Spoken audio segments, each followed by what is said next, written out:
Okay, God cannot die. Is that something you Okay, agree and what with do you mean by die? or not? Wait, what do you mean by die? God can't die. What do you mean by die? The Explain that. Father, the Son, the Holy Ghost. What do you mean by die? You're not answering the question. What do you mean by die? As in die. What? There is no explanation. Yeah, for there that. is. Die. There's Death. different explanations here. I'll give you an example because you still don't get it. In Surah Al-Baqarah, chapter 2, verse 154, it says the martyrs, the shaheed who were killed, say not they're dead. They're not dead, but they're alive. So they didn't die? Say they're not dead. They're not dead, they are alive, though you perceive not. That's what Surah Al-Baqarah, chapter 2, verse 154 says. So are they dead or they're not dead? That's what was perceived. Okay, so they didn't die? That's what was perceived. But it said they're killed. What are you talking about? So that's what I'm saying. Explain death. If you mean death ceasing to exist, even human beings that die don't cease to exist. If you mean death, that God can become man and have that physical body put to death and still be alive, he can do that. And he did it in Jesus Christ. So what do you mean by death? Meaning, okay, you said the Son, right? The Son came down, he died. What about the Father? Can the Father? The Father didn't become man. Die? If the Father became man and chose to die human death, yes. If the Spirit became man and chose to experience human death, yes. But the Father and the Spirit did not become men. Jesus did, and as a man, he experienced human death, but he was still alive and didn't cease to exist. That's why he said, God, why have you forsaken me? You want to go back to that? You want me to embarrass you with that again? Do you know the context of that? Do you know the context of Mark 15:34? What he's going? Contradiction? No, no. Let me tell you why there's no contradiction. Because being an ignoramus, you don't know where he's quoting from. Mark 15:34, my God, why have you forsaken me? He's quoting Psalm 22, verse 1. Can I now explain to you what he means so you don't make that stupid argument again? Sure. Okay, let's go to Psalm 22, verse 1. Psalm 22, verse 1, to the chief musician, said to the deer of the dawn, a psalm of David, my God, why have you forsaken me? Now let's finish it. Why are you so far from helping me from the words of my groaning? Jesus's words isn't why you've abandoned me. His words are, how much longer will I remain in this condition where I'm under the judgment for sin when it's now finished, done with, over with? It's not, oh, why are you forsaken? It's how much longer will I remain in this predicament? It's all finished. The sin debt has been paid. It's over. And then guess what happens when Jesus said that? The darkness was removed because God answered him. Son, it is over. Time to come home. That's when he says, Father, into your hands I commit my spirit. So it's not, oh my God, why did you forsake me, Father? No. It's, Father, all things are finished. I have fulfilled your will. I have drunk the cup. The debt of sin is paid. How much more longer will the judgment last now that all things are finished? And the answer is, it's over, son. That's why the darkness vanished. And then he says, Father, into your hands I commit my spirit. So don't quote passages out of context when you need to read passages in context, because you're going to keep embarrassing yourself.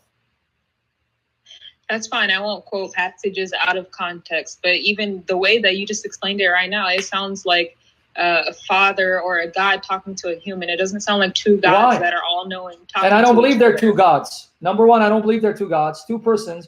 And why can't one speak to the other, especially Jesus trying to signify to people in front of him, I am fulfilling the prophecy, and now see that the Father hears and does everything I ask. That's actually a sign from Jesus to show he's the Almighty Son who gets whatever he wants, because the Father does everything that the Son asks. What are you talking about? But now it's going to be a sign that he says, why have yes, because did God answer him right away and remove the darkness? Yes or no?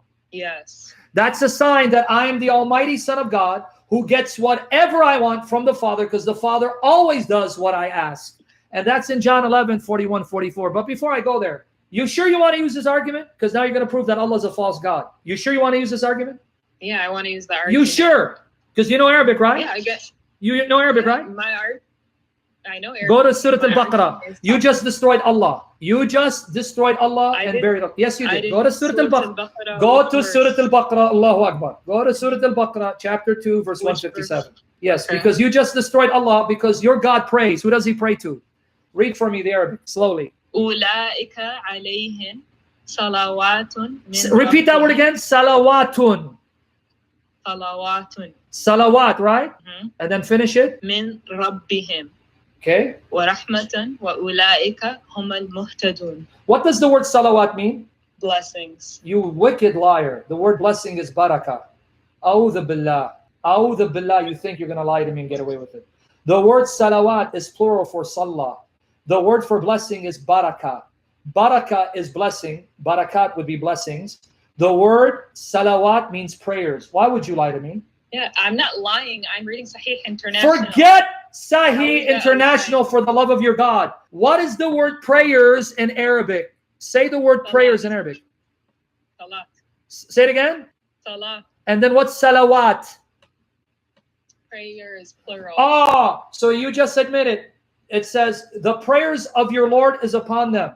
What prayers of your Lord? Your Lord has prayers? Yeah, he can. Oh, pray. so your God can pray, but Jesus can't pray to the Father. Wow, you inconsistent hypocrite. How is that inconsistent? God can. Why can't God Jesus can pray to the Father and still be God if your God Allah can pray and still be God? Did I say Jesus can't pray to Yeah, the you Father? just said that earlier. It sounds like a human being speaking to God, not two gods speaking to each other. Yeah, you just said that. What are you talking about? That was your argument. I didn't say anything about prayer. I just said it sounds like somebody is uncertain. No, it should be certain. How can it be uncertain when he's saying it's time to be reconciled? It is now over because I have drunk the cup fully. It is finished, because the psalmist is telling you it's not, oh God, okay, it's done with, time to come home. You know, you can ask a question not because you're looking for an answer, but ask a question in order to put someone on the spot or to get your request. In other words, here, I'll give you an example. How much longer are you going to be stupid? Am I asking, or am I actually belittling you and saying, stop being stupid?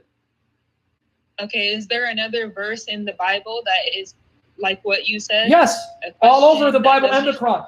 In the book of Quran, when Abraham asked Allah to show him how he gives life to the dead, didn't Allah ask him a question? Why? Do you doubt? Why was he asking a question? Why do you doubt? Because he's testing his faith. Oh, but why does he ask? Sure sounds like Allah's a human being who's asking a human being to help him understand the question. No, he knows, but he's helping him understand. Oh, but when Jesus asks questions, it immediately assumes he's ignorant. You see your inconsistency again? The difference is that you're saying Jesus is God. But Allah's God. Allah's the one who's telling Abraham, why are you doubting me? Correct. So how can Allah ask? I thought he's God. He knows everything. He does know everything. Why is he asking? He's not asking out of ignorance. Oh, but Jesus must be asking out of ignorance. You see why you're inconsistent?